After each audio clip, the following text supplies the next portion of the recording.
আসসালামু আলাইকুম ওয়া রাহমাতুল্লাহি ওয়া বারাকাতুহু। ইরশাদ 24 এর বিশেষ আয়োজনে আপনাদের সবাইকে স্বাগত জানাচ্ছি। আমি আব্দুল্লাহ হামিদ। আমাদের সঙ্গে আছেন সময়ের গুরুত্বপূর্ণ একজন আলোচক। আমরা শুরুতেই চলে যাচ্ছি আজকের আলোচক মুফতি নাজমুল হক সাকিব। আসসালামু আলাইকুম ওয়া রাহমাতুল্লাহি ওয়া বারাকাতুহু। ওয়ালাইকুম আসসালাম রহমতুল্লাহ বারাকাতুহ। মুহতারাম, কেমন আছেন? আলহামদুলিল্লাহ। যে আমরা শুরুতেই আপনার সংক্ষিপ্ত পরিচয় আপনার থেকেই জানতে চাই। বিসমিল্লাহির রহমানির রহিম। আমি নাজমুল হক সাকিব, কওমি পড়ুয়া একজন তরুণ। 2017 সালে জামিয়া রহমানিয়া ইসলামিয়া থেকে আরাবিয়া থেকে আমি দাওরা হাদিস সম্পন্ন করেছি। ছাত্রজীবন থেকেই লেখালেখির সাথে সম্পৃক্ততা ছিল। জামিয়া রহমানিয়ার দেয়াল পত্রিকায় কাজ করেছি। এর আগেও দেয়াল পত্রিকাগুলোতে কাজ করা হতো। সাহিত্য এবং লেখালেখির সাথে একটা সম্পর্ক আমার ছাত্র জামানা থেকেই ছিল। ফারাগাত পরবর্তী সময়ে ইমাম ও খতিবের দায়িত্ব পালন করছি কেরানীগঞ্জ বরিশরে, এবং পাশাপাশি আমি একজন অনুবাদক লেখক। প্রায় 17টা বই আমার বাজারে আছে, এবং এর পাশাপাশি দাওয়াতি কাজ করছি। দাওয়া মুভমেন্টের ব্যানারে গোটা বাংলাদেশব্যাপী যে কার্যক্রম পরিচালিত হচ্ছে, সেই কার্যক্রমের একজন দায়িত্বশীল হিসেবে, ঢাকার জিম্মাদার হিসেবে দায়িত্ব পালন করছি। এই হচ্ছে আমার সংক্ষিপ্ত পরিচয়, যদি দুই এক শব্দে বলি আর কি। যে আমরা প্রথমে একটি প্রশ্নে চলে যাই, যে অনেকে দেখি যে আলেম হওয়ার পরে কোনো রাজনৈতিক দলের সাথে যায়, ইসলামী রাজনীতি বা মূলধারার রাজনীতি যেগুলো আছে, আপনি এগুলোকে প্রত্যাখ্যান করে কেন দাওয়াতি কাজের মধ্যে মাঠে নামলেন? এটা আমার জীবনের একটা বাস্তবিক ট্র্যাজেডি। আমরা হচ্ছে সেই প্রজন্ম যারা 2013 সালে হেফাজতের আন্দোলনে রাজপথে কওমি ওলামায়ে কেরাম এবং তরুণদের এবং আপামর জনসাধারণকে মার খেতে দেখেছি, এবং ওই ঘটনাটা আমাদের জীবনে অনেক বড় একটা টার্নিং পয়েন্ট ছিল। আমি ব্যক্তিগতভাবে অবজারভেশন করেছি যে আমাদের প্রজন্মের আমার মতো আরও 2-4জন তরুণ, তারা ওই সময় থেকেই একটা অস্থিরতা লালন করত। আমরা ভাবতাম যে আমরা মার কেন খাবো, এবং এই অস্থিরতা থেকে আমরা মুক্তির রাস্তা খুঁজছিলাম, এবং আমাদের সামনে তখন অনেক অপশন ছিল। আমি অনেককে দেখেছি যারা তখন শক্তিশালী ছাত্র শিবির তখন ফিল্ডে খুব অ্যাক্টিভলি কাজ করত, এবং পিকেটিংকে যদি বলি যে শৈল্পিক পর্যায়ে নিয়ে যাওয়া, তাহলে সেটা ছাত্র শিবির করেছিল। হেফাজতের আন্দোলনগুলোর মধ্যে ব্যানার ছাড়াই তারা খুব চমৎকারভাবে অ্যাক্টিভ থাকতো। তো এই জিনিসগুলো আমাদের তরুণদের অনেকে আগ্রহী করেছে, আকর্ষিত করেছে। আবার অনেক দাওয়াত ছিল আমাদের সময়। তো আমি এমন একজন মানুষ যে এই সব কিছুর মধ্যে দিয়ে আমি একটা জায়গা খুঁজছিলাম যে আমি শেষ পর্যন্ত কি করব। আমি বাংলাদেশের বহু ঘরানার, বহু আলেম, বহু চিন্তাবিদ, বহু নেতা, তাদের শরণাপন্ন হয়েছি, তাদের কাছে গিয়েছি, এবং বহু রাজনৈতিক দলের নেতৃবৃন্দ কিংবা এখনও যারা বিভিন্ন যুব দল কিংবা ছাত্র দলের যারা আছে, বিভিন্ন ছাত্র সংগঠনের আমাদের জুনিয়র, আর বিভিন্ন যুব সংগঠনের যারা আছে, তারা আমাদের ভাই ব্রাদার, খুব কাছের। আমার সবার সাথে সুসম্পর্ক ছিল। তো আমি ব্যক্তিগতভাবে যেই জিনিসটা দেখেছি সেটা হচ্ছে যে বাংলাদেশের এই অবস্থা এবং ইসলামপন্থীদের এই অবস্থান, এখান থেকে চূড়ান্ত মুক্তি কিংবা এখান থেকে বের হওয়ার প্রবণতা রাজনৈতিক দলগুলোর মধ্যে আমি দেখিনি। আমার কাছে মনে হয়েছে যে তারা এভাবে এই জায়গায় কর্মী বৃদ্ধি করবে, এবং তাদের সাথে কাজ করা মানে ঘুরে ফিরে আবার ওই একই বাস্তবতার মধ্যে দিয়ে যাওয়া। যার কারণে আমি ব্যক্তিগতভাবে সিদ্ধান্ত নিয়েছি যে আমি এই রাজনৈতিক ঘটনাগুলো থেকে বের হয়ে আসব। এটার একটা তিক্ত অভিজ্ঞতা ছিল ছাত্র জামানায়। আপনারা জানেন যে বাংলাদেশের বিভিন্ন মাদ্রাসা কেন্দ্রিক বিভিন্ন সংগঠনের থাকে। তো আমি যেই জামিয়ায় পড়েছি, জামিয়া রহমানিয়া আরাবিয়া, জামিয়া রহমানিয়া আরাবিয়ার বৈশিষ্ট্য হচ্ছে জামিয়া রহমানিয়া আরাবিয়া একটা উন্মুক্ত জায়গা, যেখানে আপনাকে কেউ কোনো কিছু করার জন্য, কোনো সংগঠন করার জন্য কিংবা কোনো সংগঠন ছাড়ার জন্য কিংবা কোনো বিশেষ এজেন্ডার জন্য আপনাকে বাধাও দিবে না, উদ্বুদ্ধও করবে না। প্রাতিষ্ঠানিকভাবে জামিয়া রহমানিয়া আমাদের সময় অন্তত উন্মুক্ত ছিল। আমি এখনকার পরিবেশ বলতে পারবো না, এখনকার কি অবস্থা চলে বা এখন কর্তৃপক্ষ কীভাবে এগুলো করে। আমাদের সময় এটা ছিল। তো আমার হাতে তখন অপশন ছিল একাধিক রাজনৈতিক সংগঠনের সাথে যোগ দেওয়ার। আমরা দাওরার বছর বসে বসে, মেশকাতের বছর বসে বসে পড়ালেখার বাইরে এগুলো অ্যানালাইসিস করতাম। আলাপ হইতো, বিভিন্ন সংগঠন যারা করে তাদের সাথে কথা বলতো। এমন এক পর্যায়ে আমরা ক্লাসের মধ্যেই দেখা যেত, ক্লাসের ফাঁকে ফাঁকে আমরা বিভিন্ন ইস্যু নিয়ে, বিভিন্ন টপিক নিয়ে আমরা তর্ক বিতর্ক করতাম। তো এইসবের মধ্যে দিয়ে আমরা একটা বাস্তবতা ফিল করছি যে আসলে এই প্রচলিত ধারার যে সংগঠনগুলো এবং রাজনৈতিক সংগঠনগুলো, এগুলোর সাথে বাংলাদেশের ভবিষ্যতে খুব ভালো কিছু করার সম্ভাবনা আমি ব্যক্তিগতভাবে দেখিনি। সেখান থেকে ওখান থেকে এইগুলোকে ত্যাগ করা। এবং দ্বিতীয়ত, আমি ব্যক্তিগতভাবে যে আদর্শ লালন করি সেটা হচ্ছে যে ইসলামী গণতন্ত্র শিরোনামে যেই কাজগুলো আছে, আমি এই কাজগুলোর সাথে আদর্শিকভাবে একমত না। আদর্শিকভাবে একমত না হওয়ার ফলে আমি এই ধরনের সংগঠনগুলোর প্রতি ইন্টারেস্টেড ছিলাম না। যদিও আমার সবার সাথে ভালো সম্পর্ক আছে এবং সবার প্রতি আমার কামিতা আছে সবার জন্য, কিন্তু আমি ব্যক্তিগতভাবে আমার নিজের আদর্শ এবং বিশ্বাসের কারণে এগুলোর প্রতি ইন্টারেস্টেড ছিলাম না, যার কারণে আমি এগুলো থেকে সচেতনভাবে এড়িয়ে চলেছি। এমনও আছে, আমি নাম বলবো না, যে বাংলাদেশের শীর্ষস্থানীয় ছাত্র সংগঠন বা যুব সংগঠনের শীর্ষস্থানীয় নেতাদের সাথে ওঠা বসা হয়েছে। ওনারা ডিরেক্টলি আমাকে নির্দেশ দিয়েছেন যে তুমি ফর্ম পূরণ করে আমাদের কর্মী হও, কিন্তু আমার শেষ পর্যন্ত হয়ে ওঠা হয়নি। এর মধ্য দিয়ে আল্লাহ আমাকে একটা বাস্তবতার মধ্যে দিয়ে নিয়ে এসেছেন, এবং আমি এখন মনে করি যে এই দলগুলোর সাথে যুক্ত না হওয়াটা আমার জন্য ভালো ছিল। এবং আমি এখন যে অবস্থানে আছি আদর্শিকভাবে এবং বাস্তবিক প্রয়োগ ক্ষেত্রের জায়গাটায়, আমি আলহামদুলিল্লাহ স্যাটিসফাই। যে আগামীতে কোনো প্রচলিত রাজনৈতিক দলের সাথে কাজ করবেন কিনা বা যোগ দেবেন কিনা রাজনৈতিক দলে? প্রশ্নটা অনেক কঠিন, তবে আমি যদি আদর্শিকভাবে উত্তর দিই তাহলে এটার উত্তর হবে কখনোই না। কিন্তু আল্লাহ না করুক, আল্লাহ যে কোনো কাউকেই পথ থেকে বিচ্যুত করতে পারেন কিংবা আদর্শ থেকে বিচ্যুত করতে পারেন। আমাদের সামনে কিন্তু অনেক দৃষ্টান্ত আছে যারা একসময় প্রচুর পরিমাণ চটকদার কথাবার্তা মাঠে ময়দানে বলেছে, কিন্তু শেষ পর্যন্ত আদর্শিক জায়গাটায় শক্ত থাকতে পারে নাই। তো আমি যদি এখন খুব কনফিডেন্স দেখায় বলি যে না, কখনোই না, হয়তো আল্লাহ অসন্তুষ্ট হতে পারেন। তো আমি যদি আদর্শিক জায়গা থেকে বলি তাহলে সম্ভাবনা নেই কখনোই। আর যদি তাকদীর আমাকে কোনো খারাপ জায়গায় নিয়ে যায়, সেটার ব্যাপারে আমি আল্লাহর কাছে আশ্রয় চাওয়া ছাড়া আমার কাছে আর কোনো উপায় নেই। জি, যে ওলামা একরাম যারা প্রচলিত রাজনীতি যারা করে, তারা বলে যে এটার মাধ্যমে খেলাফতের পথ সহজ হবে। এটা দিয়ে কি আপনি সহজ মনে করেন কিনা? এটা আপনি কিভাবে দেখছেন? তারা বলে গণতান্ত্রিক বা প্রচলিত রাজনীতি দিয়ে তারা খেলাফত কায়েম করবে বা পথ সহজ করবে। এটাকে আপনি কিভাবে দেখছেন? এই পুরো বিষয়টা নিয়ে আমার একটা অবজারভেশন আছে। প্রচলিত গণতান্ত্রিক রাজনীতি, এইটাকে যারা করে, এটাকে আমি পুরো ইসলামপন্থীদের মধ্যে যারা এই গণতান্ত্রিক রাজনীতির সাথে অংশগ্রহণ করে, তাদের মধ্যে দুইটা ধারা আমি মনে করি। একটা ধারা যারা মনে করে যে এটার মাধ্যমে তারা ইসলামী শাসন প্রতিষ্ঠা করবে কিংবা খেলাফত প্রতিষ্ঠা করবে, এটাই হচ্ছে একমাত্র পথ, এরকম একটা ধারা মনে করে। কিছু দল আছে এরকম মনে করে। আর কিছু দল আছেন এবং আমাদের আকাবের আসলাফদের বড় একটা অংশ আছেন যারা এটাকে করেন অনেকটা আত্মরক্ষার মতো করে, যে এই রাষ্ট্রে, এই সিস্টেমের ভিতরে যেখানে আমাদের জন্য আর কোনো অপশন নাই, এখন যদি আমরা এখানে অংশগ্রহণ না করি, দু একটা ভয়েস যদি আমাদের পক্ষ থেকে সংসদে না থাকে, তাহলে এখানে বৃহত্তর মুসলিম জনগোষ্ঠীর স্বার্থ সংশ্লিষ্ট অনেক কথা থাকে, অধিকার সংশ্লিষ্ট অনেক কথা থাকে, অনেক ইস্যু থাকে। তো এই ইস্যুগুলো জাতীয় জায়গা থেকে বলার মতো স্পেস পাওয়া যাবে না, এরকম মনে করে কারা করেন? এই দুইটা দল। প্রথম দল যারা মনে করেন যে ইসলাম গণতান্ত্রিক পলিসিতে ইসলাম প্রতিষ্ঠা করা সম্ভব এবং খেলাফত প্রতিষ্ঠা করা সম্ভব, এই দলের চিন্তা এবং ভাবনাকে আমি শতভাগ বিভ্রান্ত মনে করি। এবং বিগত 150 বছরের ইতিহাসে এমন কোনো দৃষ্টান্ত আমাদের সামনে নেই। লাস্ট আমরা দেখেছি মিশরে ইখওয়ানুল মুসলিমিনের শেষ প্রতিরোধ, যেটা আমি বলি এটাকে শেষ প্রতিরোধ, মুরসি রাহিমাহুল্লাহর হাতে অনেক আত্মত্যাগ, অনেক কোরবানি দেওয়ার পরে এই পলিসিতে ক্ষমতায় যাওয়ার পরে রাষ্ট্রকে ইসলামী করা তো পরের প্রজেক্ট, নিজেদের অস্তিত্ব টিকিয়ে রাখাই তখন অনেক বড় হুমকির হয়ে দাঁড়িয়েছিল।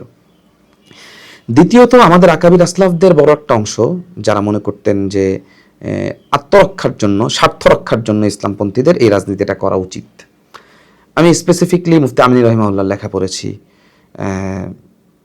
এবং এই ধারার রাজনীতিবিদ অনেকদেরই চিন্তা এবং দর্শনের সাথে আমি পরিচিত।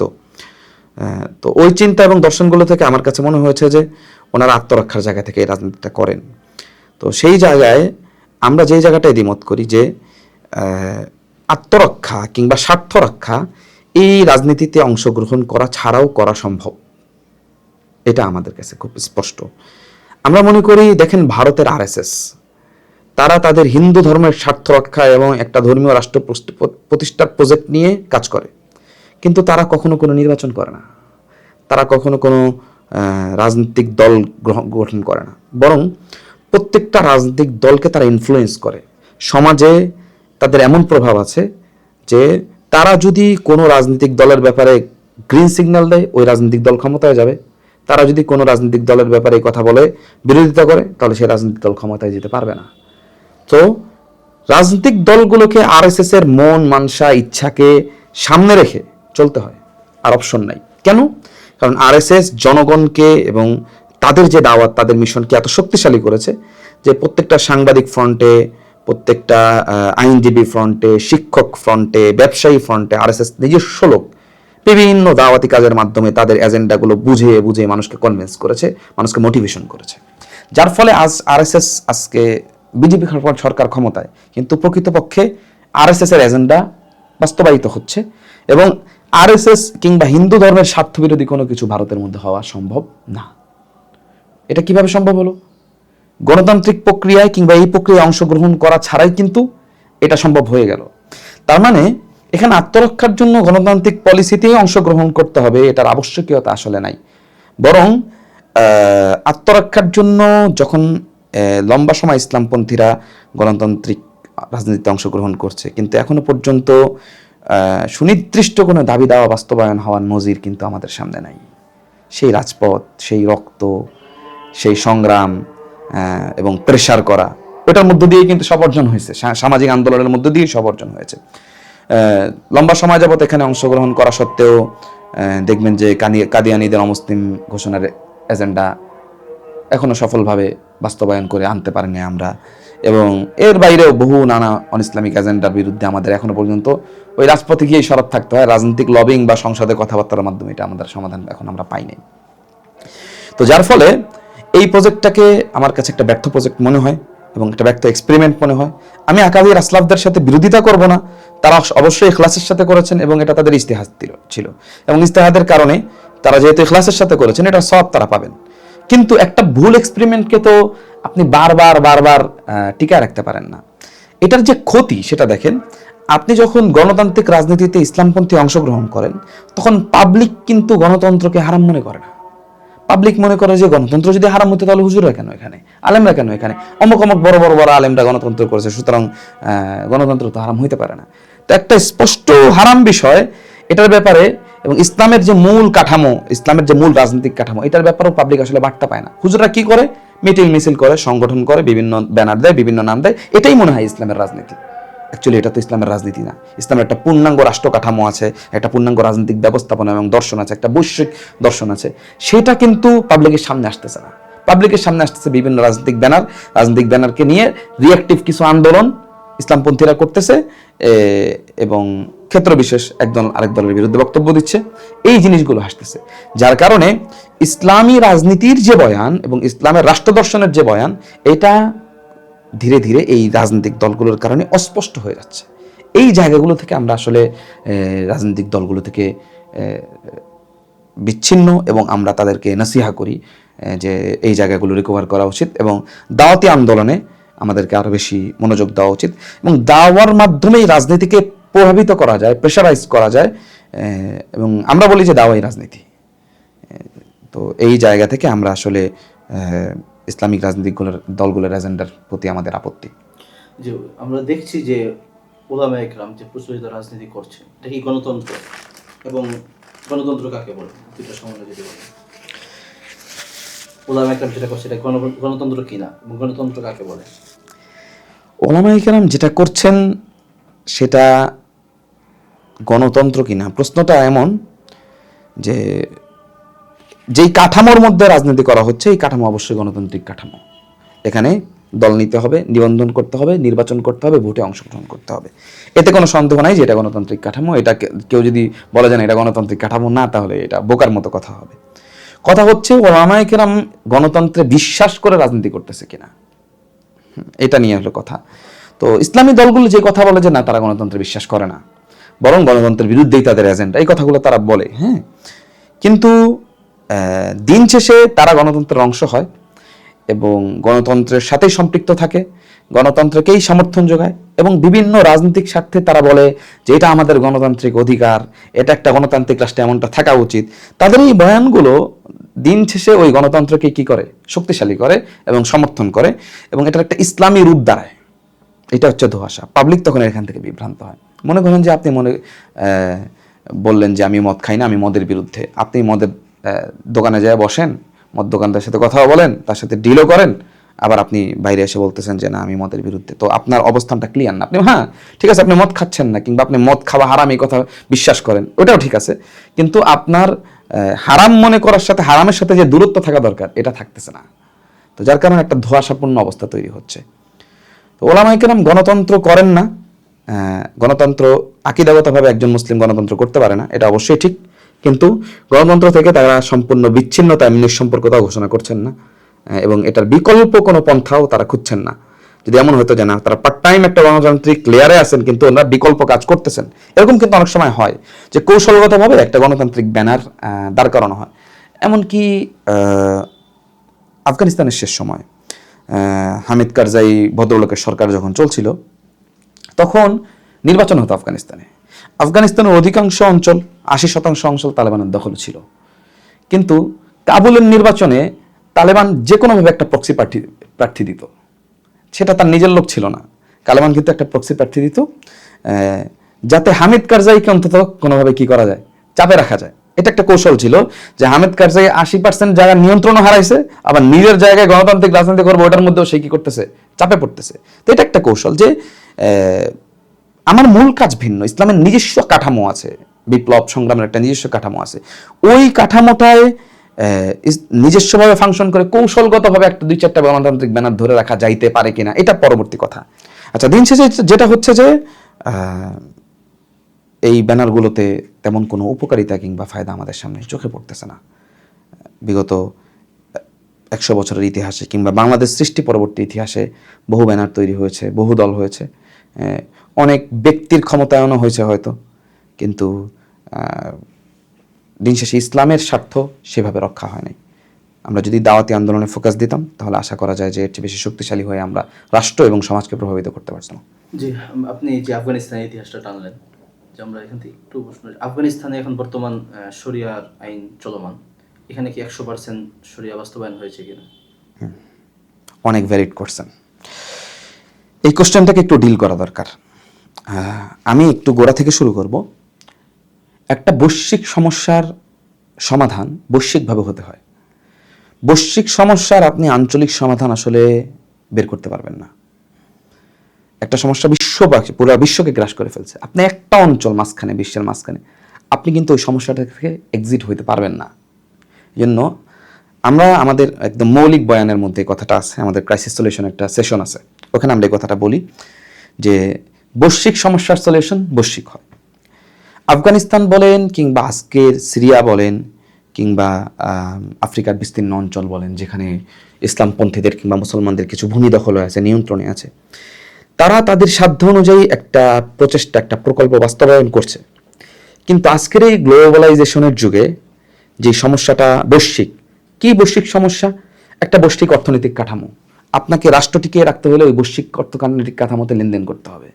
একটা গ্লোবালাইজেশন যেখানে আপনার মিডিয়া, ইন্টারনেট, মোবাইল, হ্যাঁ, এগুলোর ফেসবুক, এগুলোর তো এই জিনিসগুলো থেকে আপনি চাইলেই কিন্তু বের হতে পারবেন না।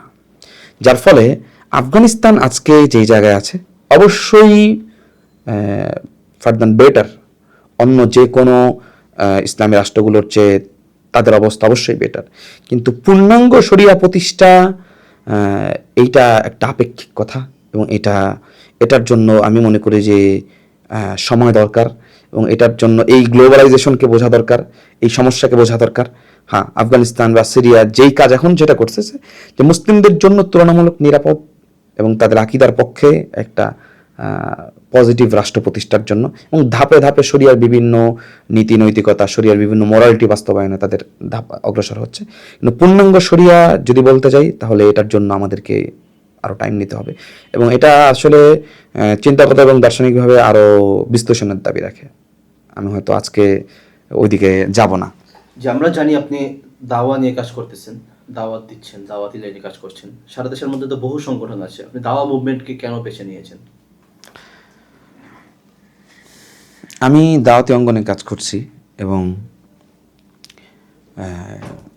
দাওয়াকে এই ভূমির জন্য একটা দীর্ঘমেয়াদী সলিউশন আমি মনে করি। সেই জায়গা থেকে আপনি যদি দেখেন বাংলাদেশে অনেক দাওয়াতি সংগঠন আছে এবং বিভিন্ন দাওয়াতি এজেন্ডা নিয়ে তারা কাজ করছে। অনেক রিয়েক্টিভ দাওয়াতি মুভমেন্ট আছেন যারা বিভিন্ন দল বা ফিরকার বিরুদ্ধে, বিভিন্ন আকিদার বিরুদ্ধে দাওয়াতি কাজ করছেন। কেউ খতমে নবুয়তের দাওয়াতি এজেন্ডা নিয়ে কাজ করছেন, কাদিয়ানীদের বিরুদ্ধে, কেউ মিশনারিদের বিরুদ্ধে কাজ করছেন। অনেক ধরনের দাওয়াতি এজেন্ডা আছে। আমি যেই জায়গাটায় শূন্যতা অনুভব করেছি যে বাংলাদেশের আপামর জনসাধারণের মধ্যে যেই ফিক্রি ইর্তেদাদ, চিন্তাগত ইসলাম থেকে ইসলামের সঙ্গে দূরত্ব, ইসলামের মূল কাঠামোর সঙ্গে দূরত্ব এবং বিভিন্ন মতবাদ, বিভিন্ন কুফরি মতবাদ তাদের অন্তরের মধ্যে যেভাবে ধাপে ধাপে ঢুকে যাচ্ছে, সেই জায়গা থেকে একদম টার্গেট ওয়াইজ কোনো দাওয়াতি মুভমেন্ট বাংলাদেশে কাজ করছে না। তো আমরা দাওয়া মুভমেন্টের ব্যানারে আমরা যারা কাজ করি, আমরা ঠিক এই জায়গাটায় কাজ করি যে বিদ্যমান কাঠামোর যে জাহেলিয়াত, এটা জনগণের সামনে তুলে ধরতে চাই এবং তারা যে অবস্থানে আছে, সেকুলারিজম বা লিবারালিজমের যারা বিভিন্ন আকিদায় বিশ্বাস করছে, ফেমিনিজমের বিভিন্ন আকিদায় বিশ্বাস করছে এবং তারা মনে করতেছে যে একই সাথে তারা এগুলোও করবে, এগুলো আকিদাও ধারণ করবে, আবার মুসলমানও থাকবে। একজন সে ডেমোক্রেসিতেও বিশ্বাস করতে পারে, আবার মুসলিমও থাকতে পারে। বাংলাদেশের মানুষ এমনটা মনে করে এবং এইটা হচ্ছে একটা বৃহৎ সমস্যা। ঘরে ঘরে এই সমস্যা ঢুকে গেছে এবং আপামর জনসাধারণের মধ্যে ব্যাপকভাবে এই আকিদাগত যে বিচ্যুতি, যেটাকে আবুল হাসান আলী আন-নাদভী রাহিমাহুল্লাহ বলেছেন রিদ্দাতুন ওয়ালা আবা বকরিন লাহা। এই রিদ্দাত আবুল হাসান আন-নাদভী রাহিমাহুল্লাহ যেটাকে বলেছেন যে লা ইয়াবকা বাইতুম মিনাল আরাবি ইল্লা দাখালাতহু। নবীজি সাল্লাল্লাহু আলাইহি ওয়াসাল্লাম যেই ফিতনার কথা বলেছেন যে মুসলমানদের কোনো ঘর যে ফিতনা থেকে বাকি থাকবে না, আবুল হাসান আন-নাদভী রাহমাতুল্লাহ আলাইহি আর 100 বছর আগে এই ফিতনাটাকে, এই ফিকরি ইর্তেদাদ, চিন্তাগত ইর্তেদাদের ফিতনাটাকে এই ফিতনা হিসেবে চিহ্নিত করেছেন। তো বাংলাদেশের কোনো মুভমেন্ট টার্গেট ওয়াইজ ওই ফিকরি ইর্তেদাদ নিয়ে, চিন্তাগত বিচ্যুতি নিয়ে, আকিদার বিচ্যুতি নিয়ে কাজ করে, এটা আমাদের চোখে পড়েনি। তো দাওয়া মুভমেন্টের ব্যানারে আমি শেখ হারুন ইজহার হাফিজাহুল্লাহর সাথে যখন কাজ করা শুরু করলাম, শেখকে অ্যানালাইসিস করেছি আমি লম্বা সময়, শেখের কাজকে অ্যানালাইসিস করেছি, ওনার চিন্তা দর্শনকে অ্যানালাইসিস করেছি এবং ওনার সীমাবদ্ধতা, বৈশিষ্ট্য সব কিছু আমি অ্যানালাইসিস করেছি। করার পরে আমি সিদ্ধান্ত নিলাম যে আমি এখানে কাজ করব, কারণ এইখানে এই জায়গাটায় টার্গেট ওয়াইজ কাজ করার মতো মানুষ আমি পাইনি এবং আমি মনে করি যে এটা হচ্ছে সমস্যার মূল। কারণ জনগণের আকিদার গোড়ায় সমস্যা রেখে আপনি তাকে যদি আমলের দাওয়াত দেন, একজনের আকিদার সমস্যা, একজনের সমস্যা হচ্ছে সে বিভিন্ন কুফরি আকিদাকে অন্তরে দালান করে বসে আছে, আপনি তাকে ডেকে সুন্নাত শিখাই দিলেন, জিকির শিখাই দিলেন, তসবিহ তাহলিল শিখাই দিলেন, তো কি হবে? তার তসবিহ তাহলিল জিকির আজকার দিন শেষে তার আখিরাতের মুক্তির জন্য কোনো কাজ করবে না এবং বাংলাদেশে ইসলামের কোনো ফায়দা হবে না। তো অনেকেই সংশোধনের জন্য কাজ করতেছেন, কিন্তু আকীদার মূল জায়গাটায়, বেসিক জায়গাটায় উম্মতের যে গোড়ার সমস্যাটা, এই সমস্যাটা চিহ্নিত করতে পারার মতো মুভমেন্ট আসলে বাংলাদেশে আমার চোখে পড়ে নাই। দাওয়া মুভমেন্ট ঠিক এই জায়গাটায় কাজ করছে এবং দাওয়া মুভমেন্ট আসলে ব্যানারটা কথা না, এই ব্যানারটা আমরা একটা প্রয়োজনে দাঁড় করিয়েছিলাম একটা প্রেক্ষাপটে।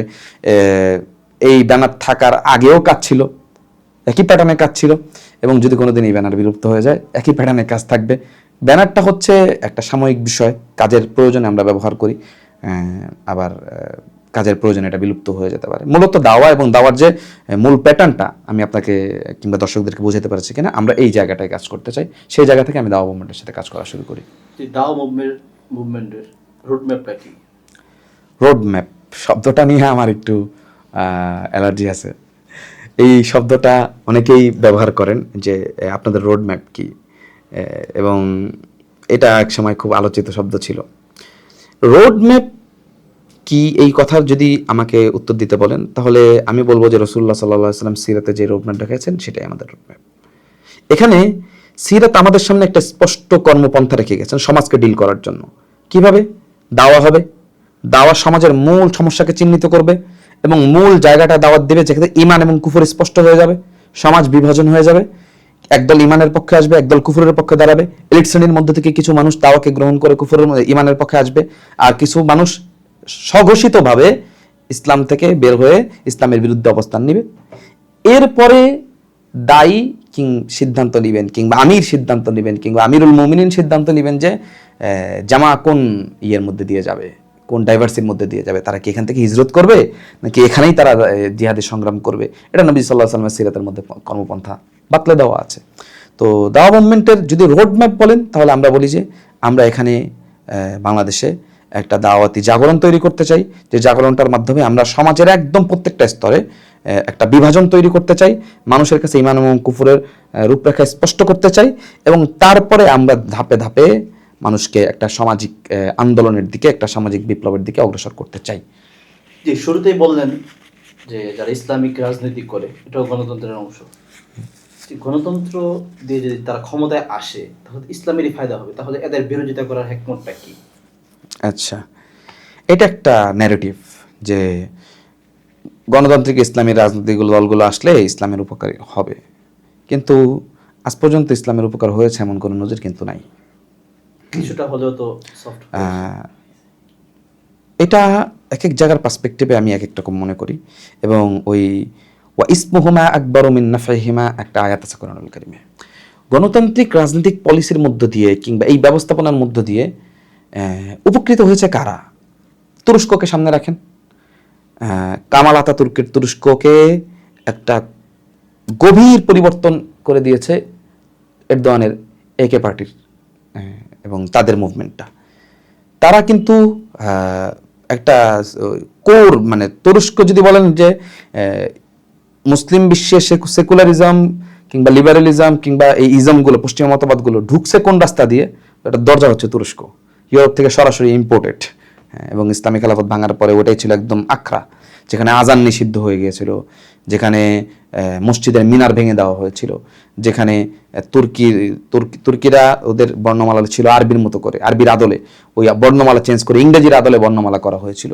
এই ব্যাপক সেকুলারিজমের সয়লাবের মধ্যে তুরস্কে এরদোয়ান যেটা করেছেন যে একটা মডারেট ভার্সন হলেও রাষ্ট্রে ইসলামকে স্পেস দিতে পেরেছেন, এই জায়গাটায় উনি ছিলেন। কিন্তু এর বিপরীতে বাংলাদেশ বলেন কিংবা পাকিস্তান বলেন, যারা গণতান্ত্রিক রাজনীতি করেছে কিংবা ক্ষমতায় এসেছে, আপনি এই পুরো মডেলের মধ্যে সবচেয়ে সফল যদি কোনো ব্যক্তিকে বলেন, তাকে যদি দেখাতে চান এই সাইডে, তাহলে তিনি হচ্ছেন প্রেসিডেন্ট জিয়াউল হক। এবং প্রেসিডেন্ট জিয়াউল হক উনি ডিরেক্টলি এই কথা বলেছেন যে এটা আপনারা ইয়ের মধ্যে পাবেন, তাকে ওসমানী সাহেব হাফিজাহুল্লাহ লেখার মধ্যে পাবেন, যে উনি ডিরেক্টলি কথা বলেছেন যে আমি একা এক ব্যক্তি এখানে পুরো সিস্টেমের বিরুদ্ধে, কিংবা আমরা ইসলামপন্থীরা গুটি কয়েক মানুষ আমরা আসলে তেমন কিছু করতে পারবো না, এবং তিনি অ্যাকচুয়ালি তেমন কিছু করতেও পারেনও নাই। উনি শেষ পর্যন্ত ওনাকে শাহাদাত বরণ করতে হয়েছে, টিকতে দেয়নি ওনাকে। তো এখানে ইসলামের ফায়দা কতটুকু, সেটার চেয়ে আমি দেখি যে ফায়দার চেয়ে ক্ষতিটা কতটুকু। ফায়দা যতটুকু হচ্ছে, হ্যাঁ হচ্ছে না তা না, এক ধরনের ফায়দা হচ্ছে যে ইসলামপন্থীদের একটা ভয়েস থাকতেছে, বিভিন্ন অধিকারের কথা আসতেছে, কিন্তু ওই অধিকারের কথা পর্যন্ত আসতেছে, কিন্তু ওইটা বাস্তবায়ন কিন্তু হতে আমরা দেখতেছি না। হ্যাঁ, তবে একটা ভাইব আসতেছে। বিপরীতে মানুষ ইসলামের রাষ্ট্র কাঠামোটা ভুলে যাচ্ছে, ইসলামের মৌলিক রাজনৈতিক দর্শন থেকে দূরে সরে যাচ্ছে, এবং মানুষ এই গণতান্ত্রিক পদ্ধতিকেই ইসলামী পদ্ধতি মনে করতেছে। তাহলে গলতটা আরো গভীরভাবে পড়তেছে না? যেটা ফায়দা হচ্ছে তার চেয়ে ক্ষতিটা আমি মনে করি, যদি ফায়দা হয়ে থাকে দুই একটা রাজনৈতিক এজেন্ডার, ক্ষতি হচ্ছে মানুষের আকীদার। তো আমি বলি ওয়াইস মুহুমা আকবার মিন নাফইহিমা, যে উপকার হচ্ছে তার চেয়ে ক্ষতিটা বেশি হচ্ছে। এজন্য আমরা মনে করি যে গণতান্ত্রিক পলিসিতে ইসলামপন্থীদের ক্ষমতায় যাওয়ার মাধ্যমে হয়তো ব্যক্তির ক্ষমতায়ন হতে পারে, গোষ্ঠীর ক্ষমতায়ন হতে পারে, বিভিন্ন দল বা গোষ্ঠী উপকৃত হতে পারে, দিন শেষে বাংলাদেশে ইসলাম দীর্ঘমেয়াদে উপকৃত হবে না। জি, এই ভূমিতে গণতন্ত্রের বিকল্প হিসেবে কিছু আছে বলে মনে করেন আপনি? এখানে একটা কথা আমি একটু সময় নিয়ে বলতে চাই। যখন গণতন্ত্রের বিরোধিতা করা হয়, কিংবা গণতান্ত্রিক রাজনীতির বিরোধিতা করা হয়, কিংবা ইসলামী গণতন্ত্রের বিরোধিতা করা হয়, তখনই লোকজন আমাদেরকে ট্যাগ দেয় যে জঙ্গি, হ্যাঁ, এবং বলে যে আমরা এক্সট্রিমিস্ট, আমরা ফান্ডামেন্টালিস্ট, আমরা আসলে সংঘর্ষ চাই, যুদ্ধ চাই, লড়াই চাই। এবং একটা প্রবণতা ইসলামপন্থীদের মধ্যে আছে যে গণতন্ত্রের বিকল্প হচ্ছে জিহাদ। আমরা এই জায়গাটায় একটু স্পেসিফিক কাজ করতে চাই। আমরা মনে করি যে না, গণতন্ত্রের একমাত্র বিকল্প জিহাদ না, এখানে দাওয়া একটা ভালো বিকল্প, এবং দাওয়া এবং জিহাদ একটার পরিপূরক। যেই ভূমিতে দাওয়া শক্তিশালী হয় না, সেই ভূমি আপনি সামরিকভাবে দখল করে রাখতে পারবেন না। যেই ভূমিতে মানুষ মন থেকে ইসলামের প্রতি তাদের মূল্যবোধ জাগ্রত হয় না, সেই ভূমিতে আপনি অস্ত্র দিয়ে কতদিন শাসন করবেন? আপনার শাসন টিকবে না। এবং পৃথিবীর লম্বা ইতিহাসের মধ্যে বারবার এই জিনিস রিপিট হয়েছে যে পৃথিবীর যেখানে ইসলামের দাওয়াতি বয়ান দুর্বল হয়ে গেছে, সেখানে আসলে ইসলামের রাজনৈতিক ক্ষমতা টিকে নাই। তো গণতন্ত্রের বিকল্প হিসাবে আমরা দাওয়াকে দেখতে চাই, এবং এটাকে আমরা বলতে করতে চাই যে সামাজিক দাওয়াটা, সোশ্যাল দাওয়াটা, এটা গণতন্ত্রের একটা ভালো বিকল্প। জনমত তৈরি করা এবং রাজনৈতিক দলগুলোকে প্রেশারাইজ করা এবং রাজনৈতিক দলগুলো কে বিভিন্নভাবে প্রভাবিত করে নিজেদের এজেন্ডা উঠায় নিয়ে আসা, এটা একটা ভালো বিকল্প বলে আমরা মনে করি। দেখেন, কিছু মানুষ মনে করেন যে এখানে বিকল্প হচ্ছে সশস্ত্র পন্থা, এবং বাংলাদেশের মতো এই সমস্ত ভূখণ্ডে সশস্ত্র বিভিন্ন কার্যক্রমের মতাদর্শ, আমি কাজ বলবো না, মতাদর্শ চর্চা হয়। অনেকেই মনে করেন যে এটাই হচ্ছে একমাত্র মুক্তির পথ। দেখেন, এই জায়গাটায় একটু বোঝার চেষ্টা করেন। বাংলাদেশে ইতিপূর্বে বহু এক্সট্রিমিস্ট মতবাদ কিংবা সশস্ত্র পন্থা ট্রাই হয়েছে, হয় নাই তা না, এবং এটা গোপন করার কিছু না। বিভিন্ন জিনিসের ট্রাই হয়েছে, কিন্তু দিন শেষে কোনো কিছু সফলতার মুখ এই ভূখণ্ডে দেখে নেই। প্রত্যেকটা ভূখণ্ডের অবস্থা, পরিবেশ, পরিস্থিতি, মনস্তত্ত্ব ভিন্ন থাকে। এই ভূখণ্ডে যতবারই এই ধরনের চেষ্টা হয়েছে ততবারই ব্যর্থ হয়েছে, এবং দিন শেষে ইসলামের সাংস্কৃতিক, শিক্ষাগত, রাজনৈতিক এজেন্ডা আরও পিছিয়ে গেছে এই কি বলে সামরিক এজেন্ডাগুলোর কারণে। এটাই এই ভূখণ্ডের বাস্তবতা। আমি ব্যক্তিদেরকে জাজমেন্ট করব না, কিংবা ব্যক্তি জাহান্নামী বা কাফের মুরতাদ অথবা এই টাইপের কথা বলবো না। আমি যদি কেউ ইখলাসের সাথে করে থাকে, তার ইখলাসের প্রতিদান সে আল্লাহর কাছে পাবে, সেটা ভিন্ন প্রশ্ন। কিন্তু আজকের এই বিশ্ব ব্যবস্থার মধ্যে, যেখানে একটা রাষ্ট্র, একটা সেনাবাহিনী, এবং প্রত্যেকটা সেনাবাহিনী কিন্তু একটা ওয়ারফেয়ার, একটা যুদ্ধের স্ট্র্যাটেজি ফলো করে, প্রত্যেকটা সেনাবাহিনীর কিন্তু একটা যুদ্ধের দর্শন আছে। এই মডার্ন ওয়ার্ল্ডে একটা সায়েন্সের একটা সাবজেক্টই আছে, যেটাকে বলা হয় হচ্ছে কি বলে যুদ্ধের সায়েন্স, যেটা যুদ্ধের বিজ্ঞান, যেটা প্রত্যেকটা রাষ্ট্র এই প্রত্যেকটা সেনাবাহিনীকে এভাবে গঠন করেছে, এবং এটারও কয়েকটা ভার্সন আছে। এখন যেটা চলে সেটাকে বলা হচ্ছে 6th জেনারেশন ওয়ারফেয়ার। হ্যাঁ, তো এটার মধ্যে প্রচুর পরিমাণ যুদ্ধের বিভিন্ন উপাদান আছে, বিভিন্ন পদ্ধতি আছে। তো আপনি যদি এখন এই জায়গা থেকে একটা রাষ্ট্রকে মোকাবেলা করতে যান, তো সেখানে আপনাকে অবশ্যই ওই তার যে ছক, সেই ছকে আপনার খেলতে জানতে হবে। আপনি বিচ্ছিন্ন 2-4টা বোমা বানায়, কিংবা বিচ্ছিন্নভাবে 2-4টা জায়গায় অস্ত্র জমা করে, বিস্ফোরণ করে, আপনি আসলে দিন শেষে একটা স্টেট কিংবা একটা স্টেটের সেনাবাহিনীর বিরুদ্ধে কি করতে পারবেন না, লড়তে পারবেন না, কিংবা লড়লে সফলতা আপনার আসবে না। হ্যাঁ, অবশ্যই শত্রুর পিছনে লড়তে হবে, শত্রুর মতো কিংবা শত্রুর সমপর্যায়ের ক্যাপাবিলিটি নিয়ে শত্রুর মধ্যে লড়তে হবে। গ্লোবালি যারা এই বিশ্ব ব্যবস্থার বিরুদ্ধে লড়ছেন, তারা কিন্তু ওই স্ট্র্যাটেজিগুলো ফলো করে লড়ছেন।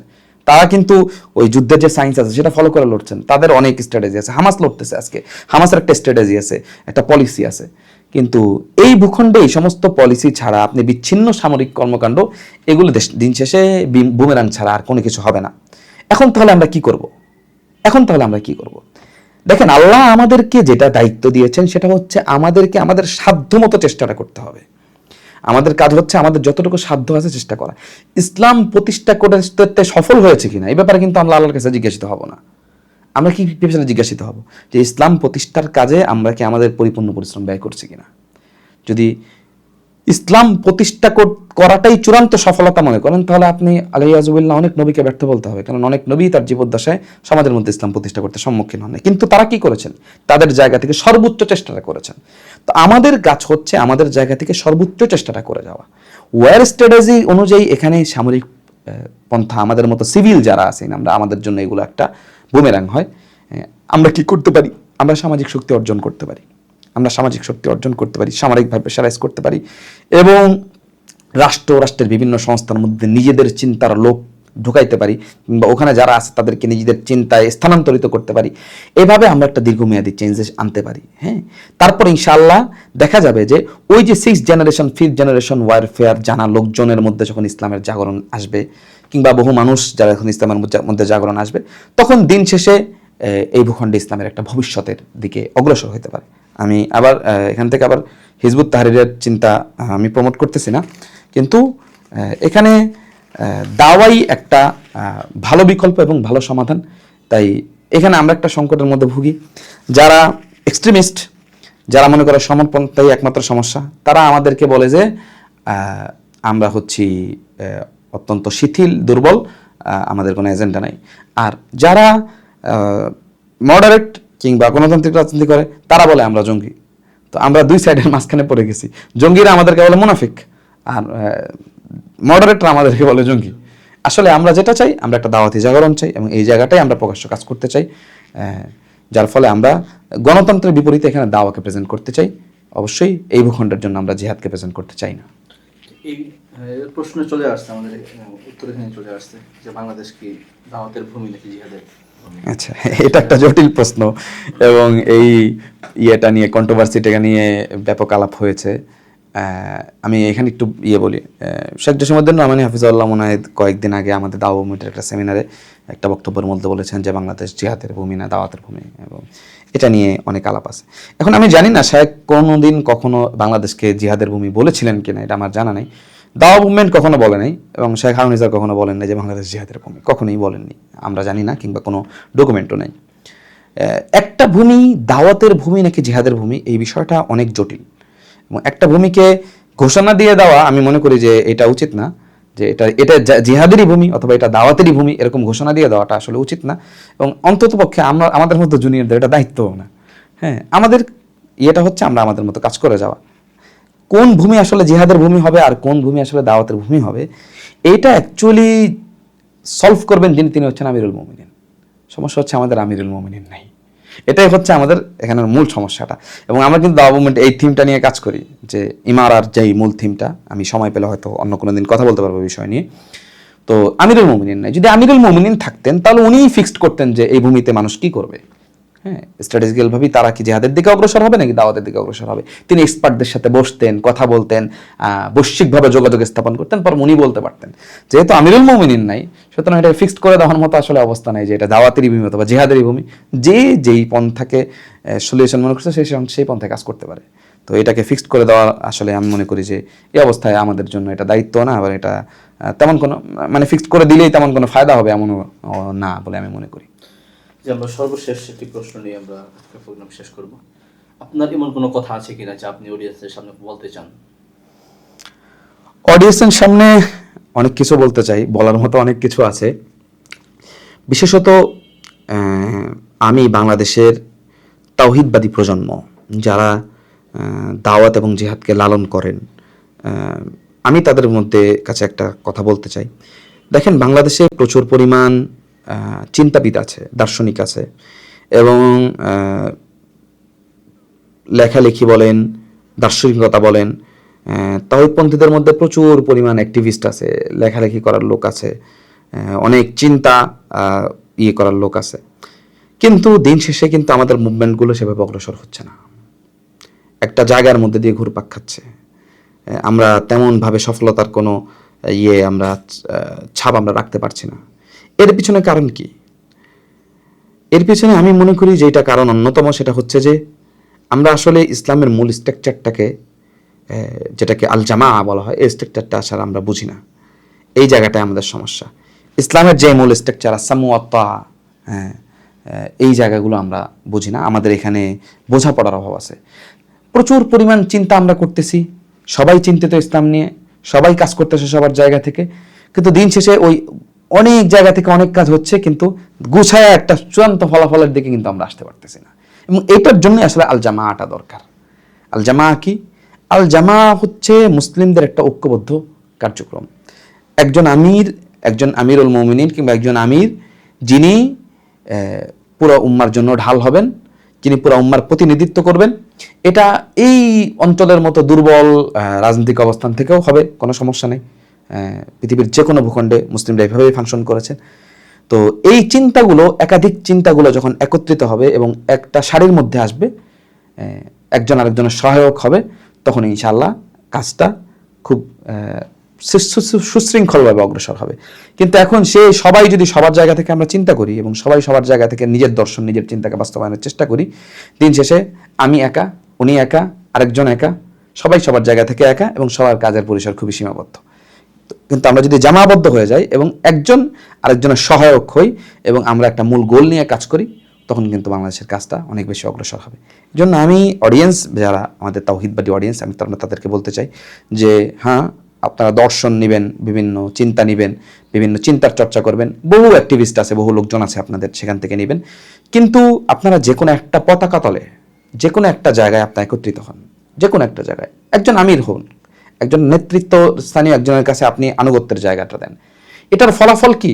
আমি এই কথা বলছি না যে এখন আমরা মনে করি যে আমির মানে হচ্ছে আসমান থেকে নেমে আসবে ইমাম মাহদী, তার কোনো ভুল হবে না, তার কোনো সীমাবদ্ধতা থাকবে না, তার কোনো অযোগ্যতা থাকবে না, সে একদম কমপ্লিট ফুল হবে। তাকওয়া না থাকুক, তারা দেখতে তো অবশ্যই স্মার্ট হইতে হবে। মুহিবুল্লাহ বাবনগরের মতো লোক তো হইতেই পারবে না কোনোভাবেই, তার লুঙ্গি পরে উনি। তো এটা একটা কল্পনা বিলাস।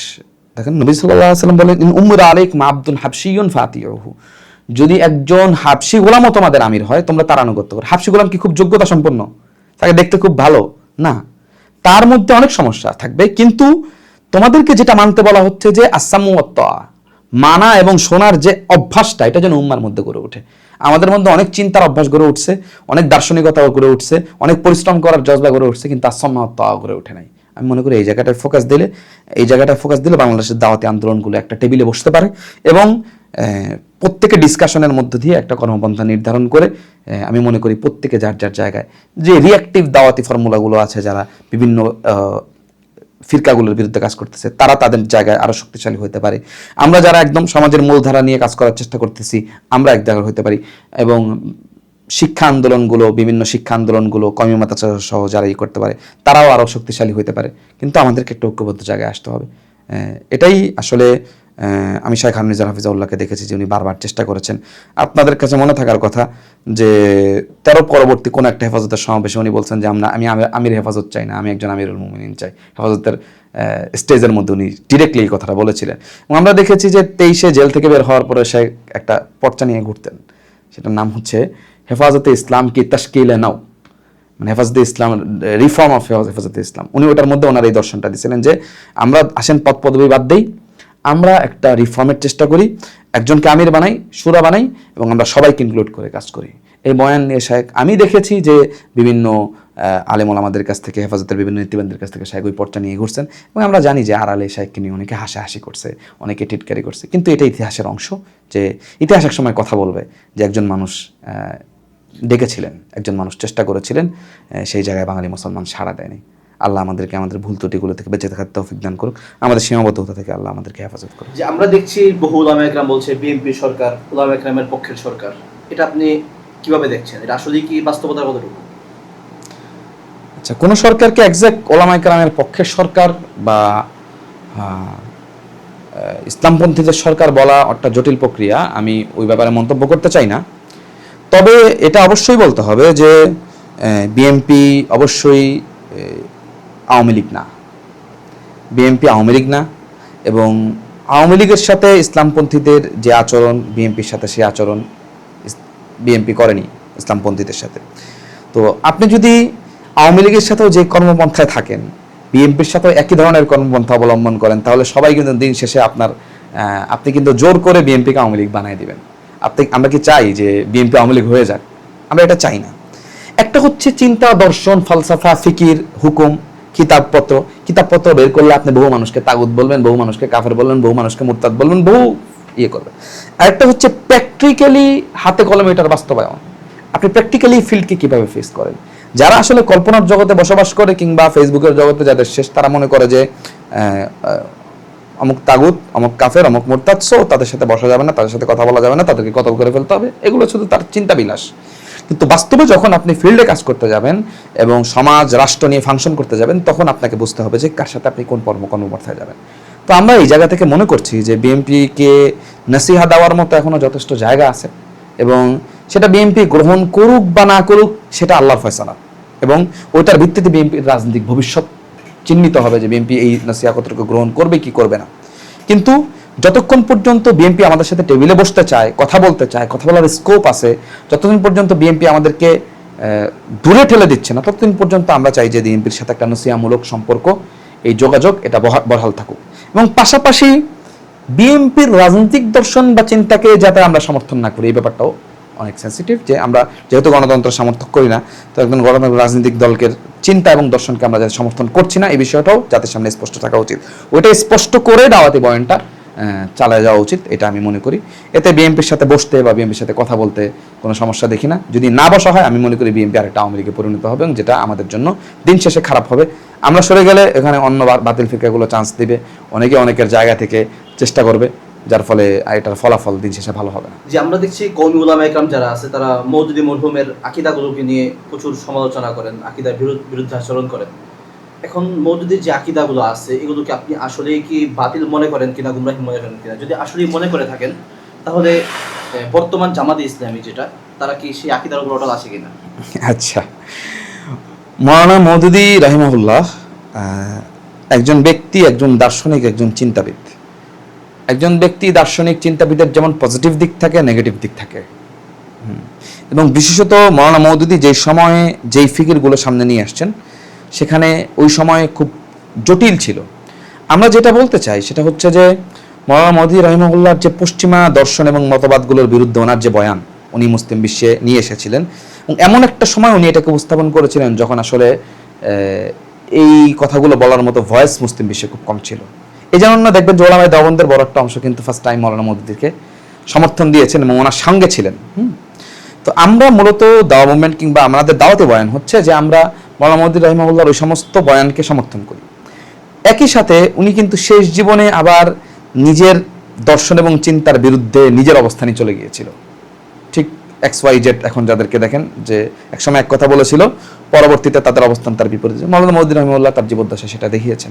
তো আমরা ওনার ওই অবস্থানগুলোকে অবশ্যই ভুল মনে করি, এবং উনি কিছু জায়গায় এমন বিতর্কিত মতামত দিয়েছেন as a philosopher, as a দার্শনিক, একজন ইসলামিক চিন্তাবিদ হিসেবে, যেই চিন্তাগুলো, যেই কথাগুলো আসলে সার্বজনীনভাবে ওলামায়ে আহলে সুন্নাতের কাছে গ্রহণযোগ্য না। আমরা মনে করি যে এই জায়গাগুলো সমালোচনার জায়গা।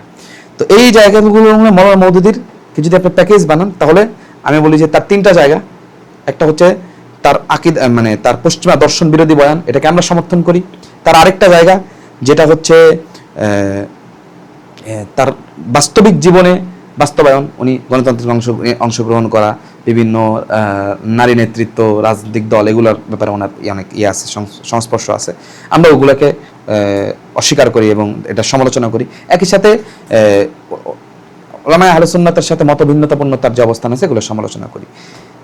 জামাতে ইসলামী অ্যাজ এ রাজনৈতিক দল, সে আসলে মাওলানা মওদুদীকে ধারণ করে কি করে না, এটা নিয়ে আবার জামাত ইসলামের ভিতরেই অনেক জটিলতা আছে। আমরা দেখেছি আমাদের দাওয়াতের সাথে যুক্ত বড় একটা অংশ বের হয়ে আসছে জামাত ইসলাম থেকে, যাদের বক্তব্য হচ্ছে জামাত ইসলাম আসলে মাওলানা মওদুদীর চিন্তা অনুসরণ করে না, যদি করতো তাহলে আমরা থাকতাম। একটা দল তারা এই ব্লেমটা জামাত ইসলামকে দেয়। তো জামাত ইসলাম মাওলানা মওদুদীর চিন্তা দর্শনের উপর থাকা, আমি মনে করি যে তারা তো মাওলানা মওদুদীর যে চিন্তা দর্শনের যে স্বচ্ছতাটা যতটুকু ছিল, যদিও সেটার আরেকটা অংশ সমালোচিত, কিন্তু যে অংশটা সমালোচনা মুক্ত এবং যেটাকে আমরা মনে করি ভালো, ওইটার উপরে তারা নাই। বরং মাওলানা মওদুদী পরবর্তী বাংলাদেশ জামাত ইসলাম, যেটা মাওলানা মতিউর রহমান নিজামী, মাওলানা দেলোয়ার হোসেন সাঈদী রাহিমাহুল্লাহ, ওনাদের যে জামাত ইসলাম, বর্তমান জামাত ইসলাম, আমি মনে করি সেই জায়গাটাও নাই। তারা সেখান থেকে অনেক দূরে সরে এসেছে। ক্ষমতার রাজনীতি এবং নিজেদের বিভিন্ন অর্থনৈতিক প্রতিষ্ঠানকে টিকে থাকার জন্য তারা অ্যাকচুয়ালি একটা লিবারেল ডেমোক্রেটিক দলে পরিণত হয়েছে।